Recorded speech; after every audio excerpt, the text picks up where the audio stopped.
Please join me in welcoming today's very special guest, Mr. Robert Covington.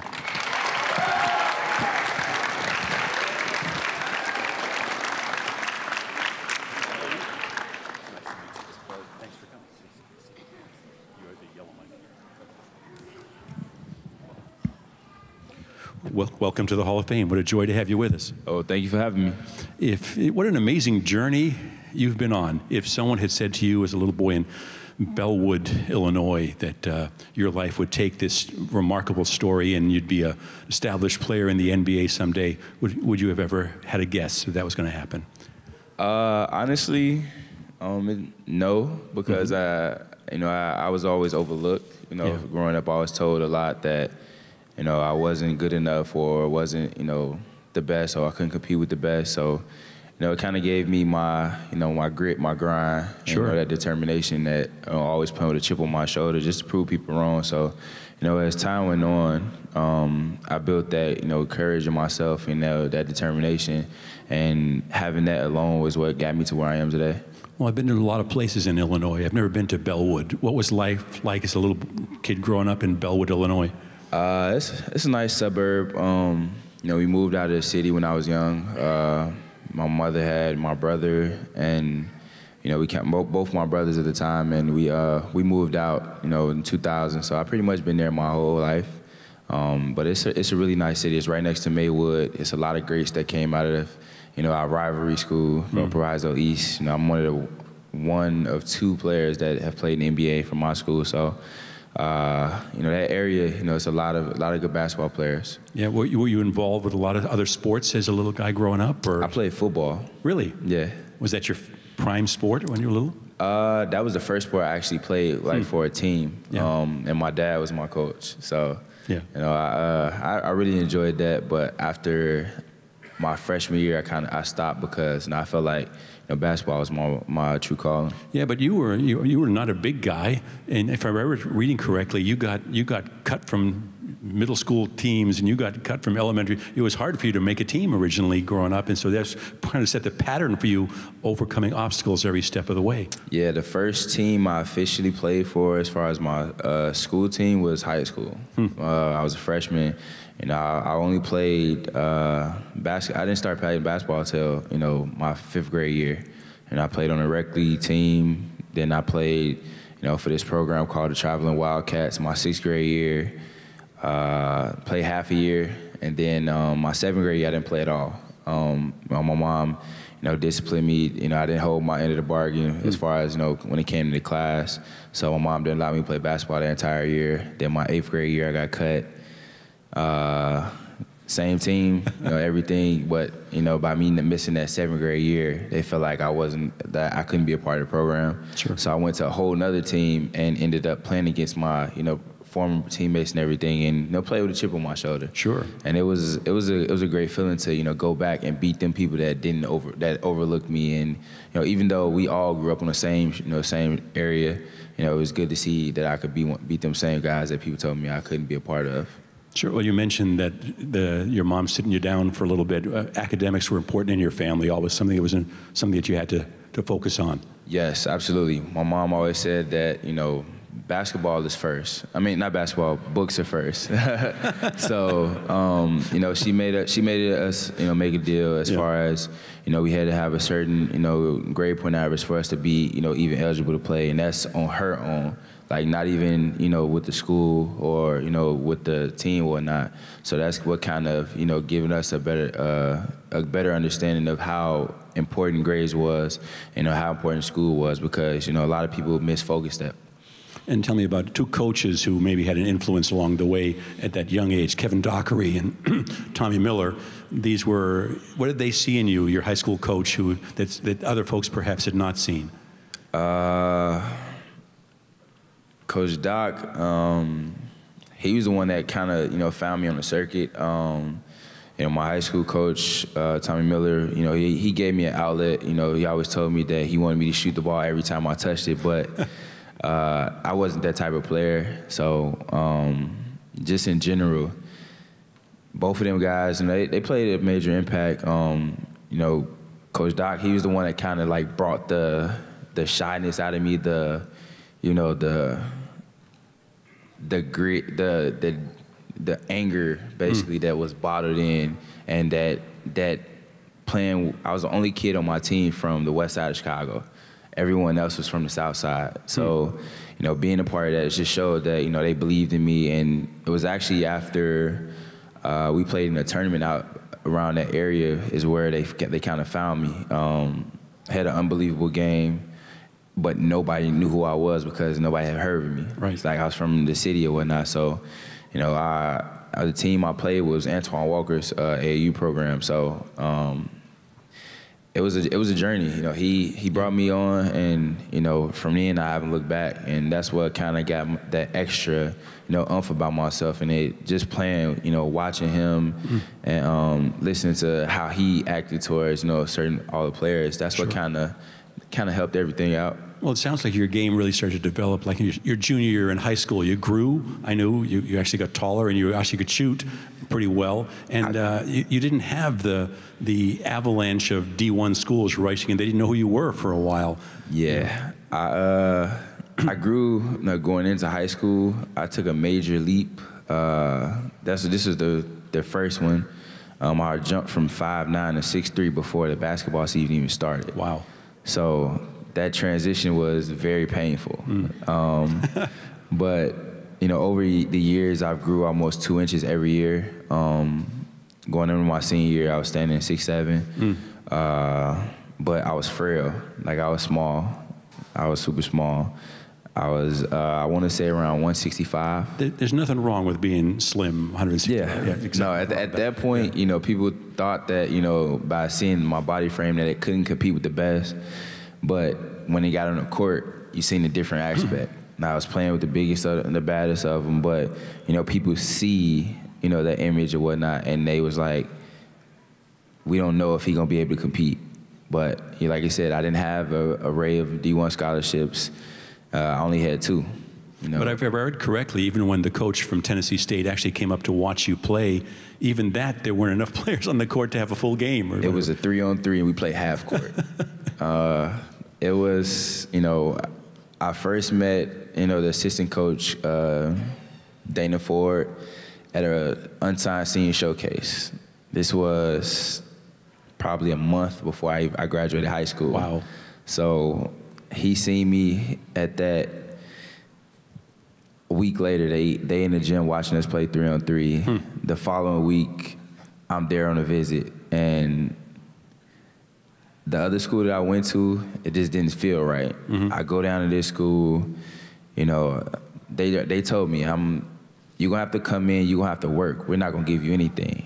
Like this, we starting a whole new program. We clean the house. We're doing this the right way because we want everybody to have equal opportunity. So you gonna have to come in and you gonna have to work. And that's all I ever want, you know, just somebody that's gonna give me opportunity to just come in and work, and somebody that felt like it believed in me. So sure. And then the way they built like their family and the way they, you know, worked and everything, it was kind of how, you know, what I've dealt with previous coaches. So it felt right. So when I went to go visit the school, just meeting the faculty, meeting everyone, it all, you know, felt right. Like the first day, I was there for 3 days. The first day, I sat up here, and after everything was done, I called my family and was like, I found my school. Like that's how certain I was, and that's why I felt like that's where I needed to be. And sure. That feeling you can't avoid. Yeah, I should have mentioned, folks, we'll be happy to include you in our conversation later. If you have a question you'd like to ask Mr. Covington, start to get that in your mind. We'll be looking to involve you in just a little bit. But Tennessee State's a great historically black school, has a wonderful history, but it's not a great known for basketball. I mean, Oprah and True Tall Jones and other great folks have gone there along the way, you know. But were you part of a growing basketball program at that point when you joined them? Yes, we had a rough start. My freshman year, we was 9-23, but that was a transition of, you know, we had 6 freshmen, 4 juniors, 1 sophomore, 2 seniors. So we hadn't really. It was a whole new rebuild, you know, and then we finished out the season with only 9 players. Wow. So, you know, some of our players got into some trouble. They broke the team rules, so had to be enforced to where, you know, you gotta hold your end of the bargain. If not, like you gotta hold the consequences. So it just was, our role became different at that point, and we went from playing, not a lot of minutes. Certain guys went from playing not a lot of minutes to being significant role players. Sure. And we finished out, the season, we went from being in last place in the conference to making the playoffs. And just off the run we did at the end of the year, we won 7 of our last 9 games. And we had five freshmen that was key players. We had 2 sophomores, 2 seniors. Like our entire junior class that was significant contributors had got kicked off because of breaking team rules. So now we had to finish out that, with a different mindset, and guys, took on and embraced it. So, Sure. And they brought us together as a team during that time, and we really got to understand that we understood about everything that we prepared for and all the hard work we put in and all the hard days we went through. It set us up for that type of moment, Sure. and it helped us. It gave us that extra edge, that extra gear that we needed to, have that run that we did. Well, again, continuing the story of overcoming obstacles, you're become an outstanding mid-major player, but then the NBA draft rolls along and you're not drafted into the first couple of rounds of the NBA, but you signed with the Houston Rockets and primarily spent your first year in the D-League, but a lot of players would have receded at that point. You thrived in the D-League. You become Rookie of the Year, and you really had an outstanding year in Rio Grande. That's because I took that as an opportunity. One thing about a lot of people don't realize that, you going down to the D-League, it's not a demotion. It's about you learning the game and getting a feel, so when your time is called, you're prepared for it. A chance to play. Yeah, it's a chance to play, and a lot of people feel like it's not the same, but it's the same amount of competition. It's just not on a bigger stage. It's not on a big stage. You're still playing the same amount of minutes. You're still playing the same caliber of players. You're still having the same type of rules, but it's about the reps, and you're not gonna know how ready you are if you're not prepared, and if you're not getting them reps, you're not gonna be ready. And if you're not ready, that moment is slight. Right. It's real slight. So you have to be prepared for it. And then when I went down there, I told some of my teammates that, felt like, man, I shouldn't be here. Like, I'm finna just go overseas. Like, forget this. Like, I'm cool. Just hearing certain things, and then talking to guys like, man, it's a grind. Like, you never know what can happen. Yep. Because, everybody was so caught up in want to be an NBA. But you got to get the reps and whatnot first. You got to get the terminology. You got to get down everything that needed to be in that moment, because you have one moment where you don't do something right. Sure. That could be your only moment. And it struck me that it, unlike a lot of players, you took advantage, not just at that time, your whole game started to develop. You became you always have been an outstanding defensive player. Your rebounding skills, for a guy who was slight going into this, you could always shoot, apparently, from your high school coach's perspective, but all the way through, your whole round game really started to really thrive. Yeah, like I said, it's just about the opportunity and getting the repetitions to everything. If you're not playing, you're not gonna know how good you are. When I was up in Houston, I was solely on the bench, cheering my team on, making sure that, if a guy needed water, I was getting him water. If, somebody needed something, make sure I was getting it for him. Like, being that good teammate and whatnot, and ready when my time called. And 9 times out of 10, you're either not going to play, or you're going to play probably 2-3 minutes. And that's at the end of the game after you just sat for almost 2 hours. Sure. So your body gets stiff, so, you ain't gonna be prepared for it. So by me going down to the D-League, like I said, I embraced it.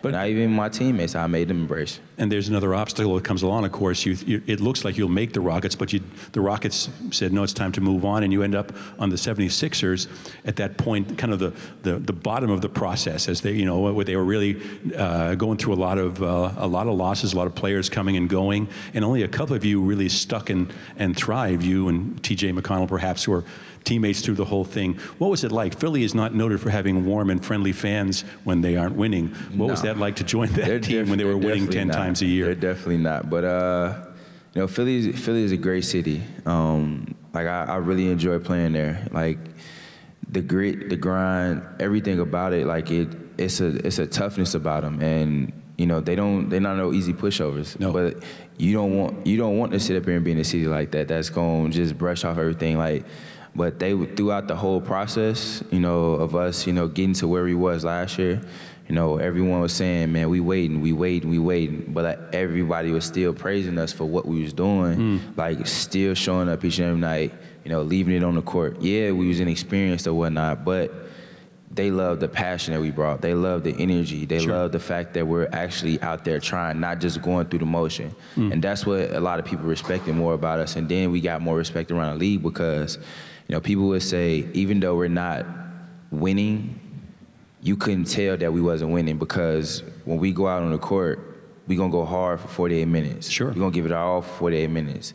Well, and a lot of people going to, you know, understand that it's not going to be easy. It's going to be a dogfight, but it's just the inexperienced part that's the only thing that we was missing. Well, you had an outstanding coach. I mean, Coach Brown was there through this whole journey with you. But as the players came and went and the losses mounted up, how did you keep your optimism? How did you keep your mindset so strong until the Embiids and the Simmons and the Sariches and some of your other teammates started to finally find their legs? Because I've been through that my whole career. You know, my freshman year in high school, freshman year in college, it's just another transition. It's just, you know, staying with the grind, staying with the faith, and knowing things will change, you know.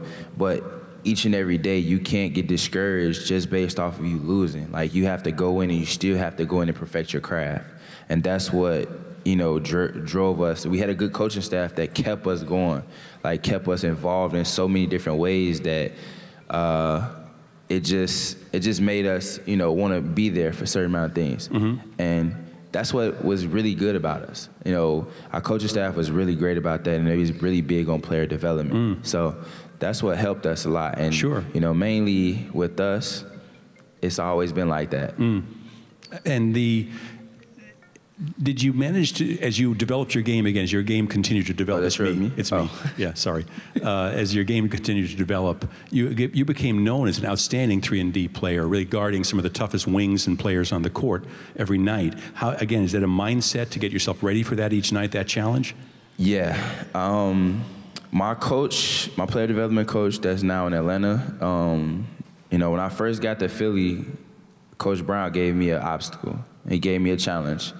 He said, I know you can shoot, and I know you can do a lot of different things, but in order for you to be great and in order for you to be, you know, the best player you can be, you have to go on the other end and sit up here and be able to stop some of the best. He said, he gave me great examples like Bruce Bowen. He gave me, you know, Tony Allen, you know, Kawhi. You know, so many different guys that, you know, he gave me ways to go and look at. Once I started to see that and it gave me a challenge, anybody that's given me a challenge, I've taken it head on and, you know, have embraced it. So then I had my player development coach that was a defensive coach. So now we taking the transition of looking at film. Like, I've never watched as much film as I do now if it wasn't for him. Sure. Because he understood that the challenge that coach gave me, he understood what it took. Because he's been there, he's been in championship caliber to understand what it takes and how to get there. So we used to watch film before games, after practice, you know, after games. Like that's how involved he was with me when it came to, you know, that transition. He would show me film on old guys, you know, defensive tactics, showing me, you know, players' tendencies, and just that transition alone is what helped me. So then it became a contagious thing that it didn't have to just come from him. I would be like, hey, what we doing today? Sure. Who we watching today? What film we got today? So just that mindset of having that transition is what allowed me to go. And then to actually apply it on the court, you know, I just sat up here and I guarded faster people. Sure. So I would guard the point guards. I would guard, you know, the wings. You know, people that was locked, I knew was faster than me, I would take that challenge on. And that's how I was able to, you know, develop the skill set to, you know, stop some of the best players in the world. Well, I'm sure that a lot of folks, young folks here, will ask questions, and please raise your hand if you have a question for Mr. Covington. One of our staff will take you around and help you get lined up for that. They'll probably want to know what it's like to try to guard Jason Tatum and LeBron James and some of those guys. But I'm curious about allergic to fail. you've done a lot of work off the court, and I think that's really been an important part of your life journey, taking the same lessons you learned and trying to pass them on to young people of all kinds of backgrounds. Could you talk a little bit about that part of your who you are? That's been my mindset since I was a junior in high school, honestly. Allergic to failure means everything. You know, I heard it in my favorite song. Lil Wayne comes to you. Yeah. From Lil Wayne.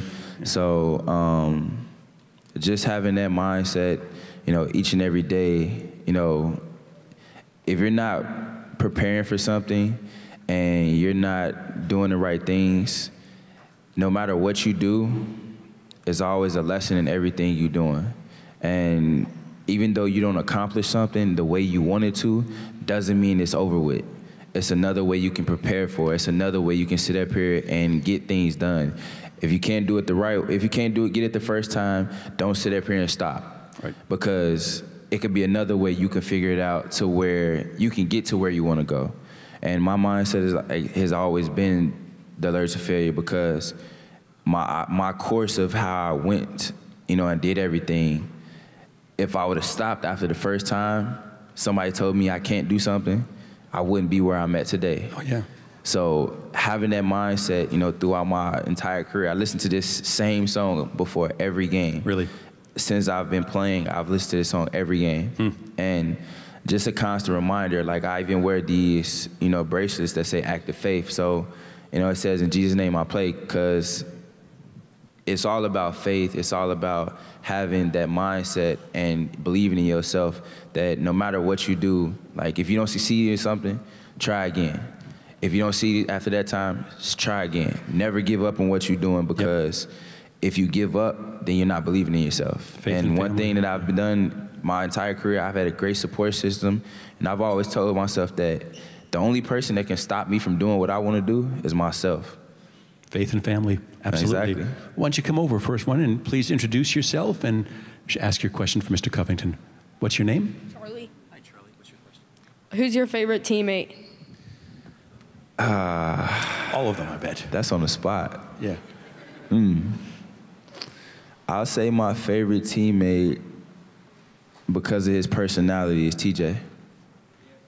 You and TJ been through a lot together. Yeah, me and TJ been through a lot.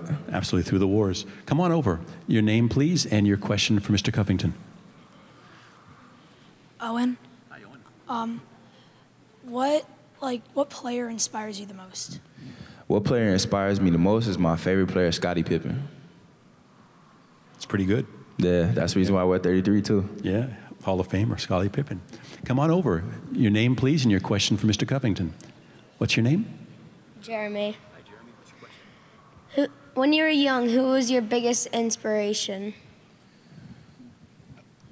My biggest inspiration had to be my mom and my dad. They've always been my biggest supporters and always pushed me. And, you know, without them, I wouldn't be where I'm at. Thanks, Jeremy. Come on over. What's your name, please, and your question for Mr. Covington? Dylan, and my question is, who was your favorite team when you were young? My favorite team when I was younger, Chicago Bulls. Hometown kid. There you go. Hi, what's your name and what's your question for Mr. Covington? My name's Carson, and my question is, who's your favorite opponent to face? My favorite opponent? I don't really have one. I always love the challenges that I'm faced with each and every game. So I view each and every one as differently. So, you know, of course, you going against the greats. I think the all-time favorite was when I played Kobe, and I only got to play him once. That might have been enough. Yeah, that was our first game. That was our first win that season. There you go. Thank you. Come on over. Your name, please, and your question for Mr. Covington. Christian. Who was your favorite basketball player growing up? Scottie Pippen. Yeah, Scottie Pippen. Absolutely. Yeah, that's a great choice. Yeah. Hey, pal, how are you? What's your name, please, and your question for Mr. Covington? Don't be nervous. Hi, my name is AJ, and my question is, have you ever got dunked on? Have I ever got dunked on? Yes. Yeah. By who? It was my freshman year in college. There's a friend of mine named Tony Easley. I actually, I grabbed a rebound. Like I had the rebound in my hand, and he took the he jumped and took the rebound out my hand and dunked over me. You remember that? Yeah, and I fell into the camera. I definitely remember that. Come on over. How are you? Your name, please, and your question for Mr. Covington. You look nervous. My name's Josh. How was the teammates in the locker room, like Joel or James Harden and stuff like that? Everyone had their different personality. James was a good spirit. You know, how you see him on a pregame, that's James. You know, Joel's a jokester. As you can see, he's a Twitter troll king. So, you know, he definitely likes to have a good time. But you know, them guys, when they step in the court, you know, they come in, they're about business. Do you ever want to get a ring? Do I ever want to get a ring? Of course. Yeah. Of course. Yeah. That's the main goal if you're playing for. How good is Ben going to be as he continues to develop? Ben is going to be one of the greatest players to play this game. Yeah. The more he develops, and once he adds more to his game, definitely going to be. No ceiling. No ceiling. Come on over. What's your name, please, and your question for Mr. Covington? Why? Don't be nervous, pal. It's all good. My name is Jaden, and what was your career high in points? My career high? Which level you want to know? In the NBA. Oh, NBA, 31. I thought you was gonna ask overall. Thanks, Jaden. Come on over, miss. What's your name, please, and your question for Mr. Covington? It's the last princess. My name is Genesis Grace, and since you were young, did you love basketball since you were young? I've loved basketball, yes, since I've young. I always played outside. It started on a Fisher-Price rim. We used to have it in front of the house on the sidewalk. The rubber orange ball every day in the summertime outside. Now, as it got older, you know, my mom bought us a rim. Summertimes, every day outside, no matter how hot it was, we was in my backyard playing basketball growing up. Like, it's been my all-time favorite, yes, since I was a kid, and like I wouldn't change it. You know, it's been my greatest calling, and I'm thankful to, you know, be able to play this game. So, thanks for your question. A couple of quick questions. This is obviously Boston's not just down the road here. You know, a great rivalry growing with the Celtics. Tell us about their young players. How good you think Tatum's going to be, and they have a great core. Jaylen Brown. They have a great core. Them guys, you know, like you said, very talented. You know, the ceiling's high for them. You know, they came in, had a great run. They got the opportunity to be, like I said, one of the greats. You know, Ben. We even have with Joe, Ben. You know, key matchups. You know, they have some guys. You know, with Kyrie and, you know, Gordon, them come back. It's gonna be a battle. Yeah, it's definitely gonna be a battle. So, you know, it's gonna be some excitement behind it. It's gonna be a lot of excitement. And, you know, like you said, everyone says that, you know, the rivalry is gonna, you know, be between us. You know, can't talk now. It's just about us, you know, getting on that court, you know, battling it out. You know, they got the best of us last year, but, you know, we're gonna change it. I saw they put you up against each other on Christmas Day, so I imagine that's something to look forward to. That's something we're gonna be looking for, and opening day. Absolutely. And as you mentioned some of your teammates, the unbelievable talent of this young group. You've been through a little bit more life in basketball than some of these young guys. What's the upside for this team, this young Sixers team, which seems to have, the sky's the limit if you think where they were 2 years ago to where they are now? Because the reason why we have such a great core is because everyone knows their role, and everyone wants to be the best that they can be to make us better as a whole.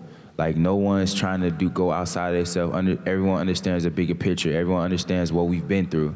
And that's the thing that is unique about us. Even though we're young, we still understand that everything that we've been through 4 years ago when the process first started, it's not now. Like, everything that we've been waiting for has, you know, gotten to this point, and we've exceeded actually what anybody ever thought we were going to do. And for us to do it at that level and still was figuring it out and still was playing some of the best basketball and still, you know, doing, you know, our peak, you know, came late, but we figured it out at the right time. So now we understand what it takes. We understand what's going to take to get to that level, get back to that level. And everyone's put the time and preparation in it for it. And that's what's been unique. I've keep in contact with everybody. We talk, you know, throughout the summer and just seeing what people have been doing and, you know, their work ethic and what they've been preparing for. This is going to be a year that, you know, everything's unfold to a different level. Last year was just a slight teaser. So, you know, we got a chance to be one of the greatest in, you know, in the NBA this upcoming year. Well, it's going to be exciting to watch. I know all the fans were thrilled to watch you this year and see the great progress of your team. It's been a remarkable journey overcoming obstacle after obstacle after obstacle along the way. It's a joy to have you with us here today. I know everyone wants to come by and get an autograph and say hello, so we'll wrap this up. But thank you so much for joining us today. Ladies and gentlemen, joining me for one more round of applause for Robert Covington. Thank you, thank you, thank you.